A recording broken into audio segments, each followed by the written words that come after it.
Hello, today I'm going to show you how the mechanics work on our 1918 John Deere Hoover potato planter. Do a quick walk around here just to give you kind of an overview of the machine.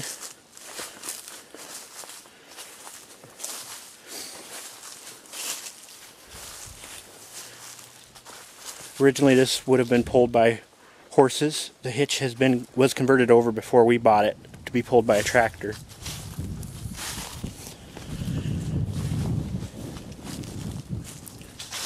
Hoover just started manufacturing these a couple years before this particular model, and we figure ours is a 1918 because that was roughly when John Deere bought them out. As you can see on the side of the hopper, I don't know if you can see on this side very well, it says John Deere and Hoover. A couple years later, John Deere dropped the Hoover. That's how we figure it's a 1918.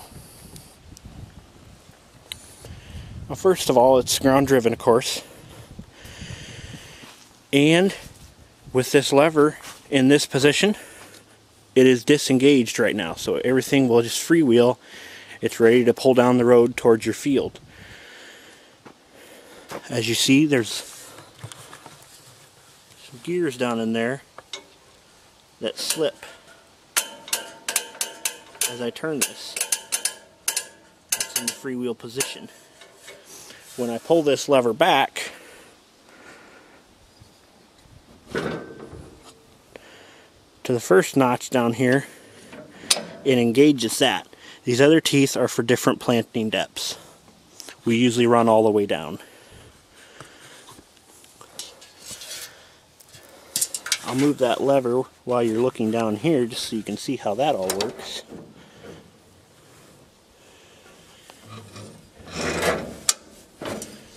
You see this lever forces this forward, forces this rod forward and up onto that hump, which disengages it. When I pull it back, it spring loads down in there, engaging the teeth. It then starts turning that gear there.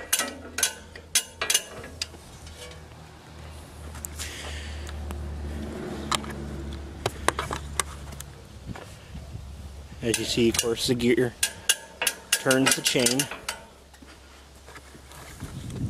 which then turns this gear. Now that gear you can change for different planting distances. This one's set for about 9 inches. You can change that.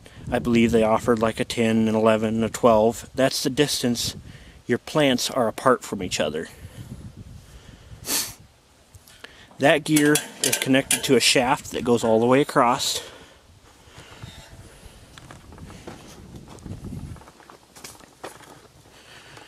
And runs this gear.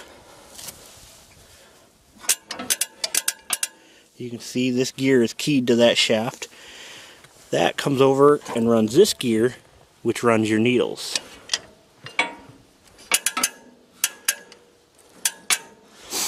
This shaft also runs this other gear, which of course runs this gear, which goes over here and turns your impeller, which pulls the potatoes up out of the bin.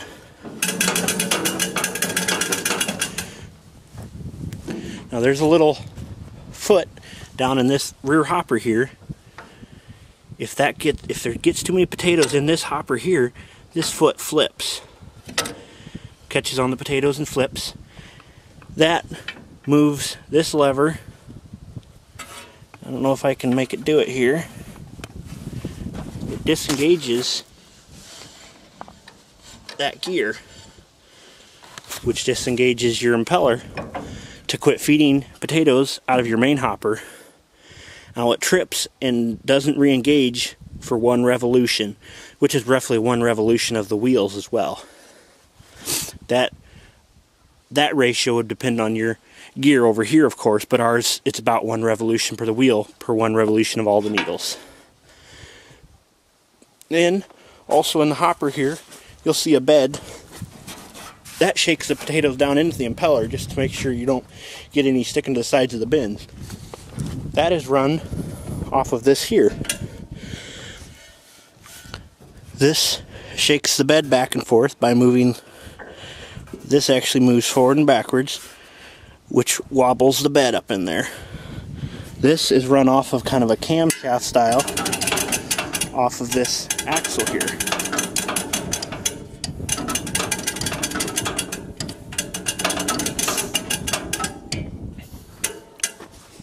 Now these are also, it was an option to have a fertilizer bed where it would put fertilizer right in with the potatoes.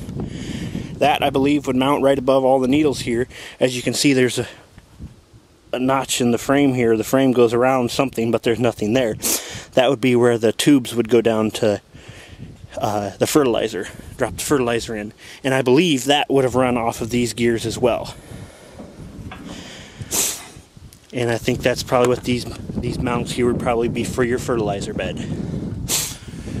Well, these here are spring loaded. The springs are back here and adjustable. Those help push the potatoes onto the needles.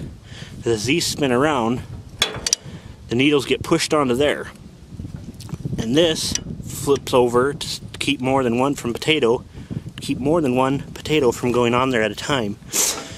As this spins around, the finger over here hits this plate here, which forces the potato off the needles and drops it down into the chute, which then goes down into the ground.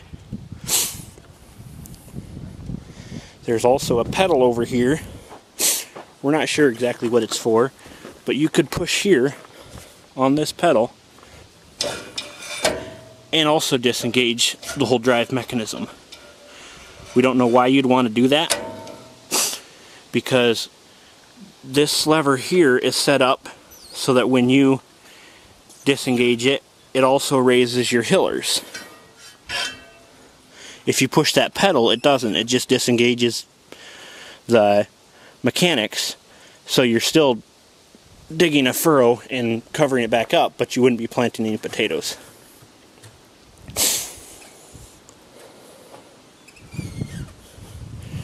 I think that's just about everything. I could go into details on how everything works inside these wheels. It's basically a ratchet mechanism, so that when you back up, it doesn't turn your needles backwards. That's what that clicking sound is.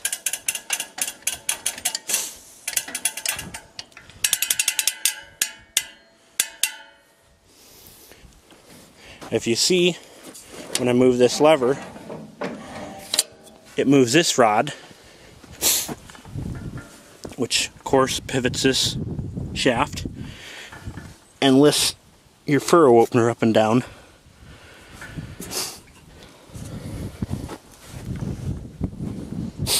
It also at the same time turns this shaft, which moves your hillers up and down.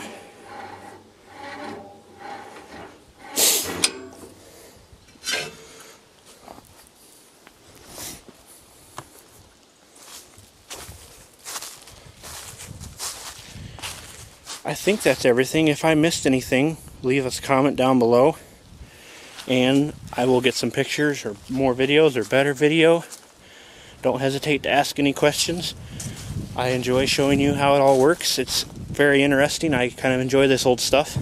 So, thank you again for watching. Don't forget to comment and subscribe.